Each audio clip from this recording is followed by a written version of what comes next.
जम्मू कश्मीर के डोगरा अदीब और शायर कुंवर वियोगी की याद में चलाए जा रहे कुंवर योगी ट्रस्ट ने तीसरे कुंवर योगी लेक्चर का एहतमाम कराया। इस सालाना लेक्चर सीरीज में इस साल भी जम्मू कश्मीर के कई दानिश्वरों ने अपना ताउन पेश किया। यहाँ लेक्चर्स के जरिए जम्मू के कल्चर, तारीख, जबान, मौसीकी और उभरते हुए टैलेंट पर तजिया होता है।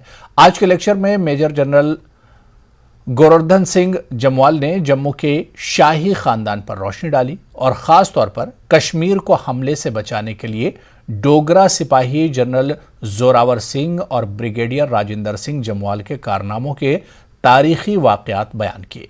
इस दौरान क़ुव्वत परस्त फिक्रों को बढ़ावा देने की ज़रूरत पर जोर दिया गया।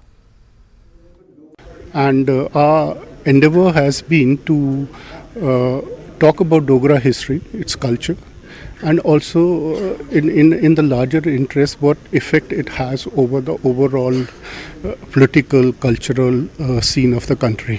मैं क्या आने वाला है वक्त, महाराजा हरि सिंह की याद किया जाएगा, किताबें आएंगी, वो कहते हैं हमें बताओ। मैंने कहा आप इंग्लैंड में पूछो, उनके पास बहुत कुछ है, निकालो बाहर।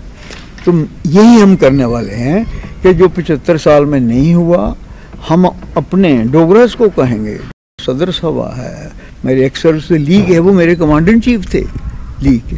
हम रिसर्च करेंगे वो चीज़ें जो नहीं हमने बाहर निकाली है। बड़े अच्छे सब ये टीम बैठी है ना, धीमन हैं या डॉक्टर साहब हैं, सब इनको सब पता है, पर चुप थे क्योंकि गवर्नमेंट हमें कुछ करने नहीं देती थी। अब काफ़ी बदलाव आ रहा है, हिस्ट्री में काफ़ी बदलाव आया है जब से जो गवर्नर रूल आया है। हमने भी कोशिश की, जब हम सरकार में थे कोशिश, लेकिन हम नहीं कर पाए। क्यों नहीं कर पाए? क्यों माइंड सेट ऐसा था। लेकिन अभी जो है इसमें काफ़ी बदलाव आया है और आगे आने वाले वक्त में देखेंगे आप कि इसमें जो है काफ़ी और चीज़ें पढ़ाई जाएंगी। और हमारे जो प्रेरणा स्रोत हैं, जो जिन्होंने हमें आज जो हम हैं वो जिन्होंने दिया है, उनको याद जब तक बच्चे नहीं पढ़ेंगे, आने वाली पीढ़ियाँ नहीं पढ़ेंगी, तो कैसे हम अपने वो कहाँ से हम प्रेरणा लें। पीपल्स कॉन्फ्रेंस के सीनियर नायब सदर अब्दुल गनी वकील ने फ्रूट इंडस्ट्री के हवाले से मीडिया नुमाइंदों से बातचीत की। इनका कहना है कि यह बदकिस्मती की बात है कि कई हफ्तों से फलों से लदे ट्रक कौमी शाहराह पर रुके हुए हैं, जिसके नतीजे में सेब की सनत और कारोबारियों को भी नुकसान हो रहा है।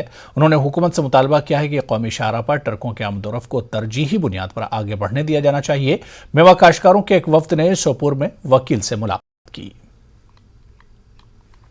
इंक्रीज ऑफ टैक्स जो बढ़ाया गया बांग्लादेश गवर्नमेंट ने, उससे भी फ्रूट इंडस्ट्री को काफ़ी नुकसान पहुंचा है। इसलिए गवर्नमेंट ऑफ इंडिया को ऑन प्रायोरिटी, एक तो मूवमेंट जो है लोडेड ट्रक जो है, इसका प्रायोरिटी मूवमेंट, स्मूथ मूवमेंट होनी चाहिए बगैर किसी रुकावट के। और दूसरा बांग्लादेश गवर्नमेंट से भी इस इशू को, इंक्रीज ऑफ टैक्स का जो इशू है, इसको उठाना चाहिए। इंश्योरेंस स्कीम जो है, इसको यहाँ जम्मू कश्मीर में लागू करना चाहिए, वो अभी तक नहीं कर रहे हैं। लिहाजा इस वक्त सबसे बड़ी बात है, अगर फ्रूट इंडस्ट्री को बचाना है, जो लोडेड ट्रक्स है उनको बगैर किसी रुकावट के बाहर भेजने की इजाज़त देनी चाहिए और इसमें कोई रुकावट नहीं होनी चाहिए।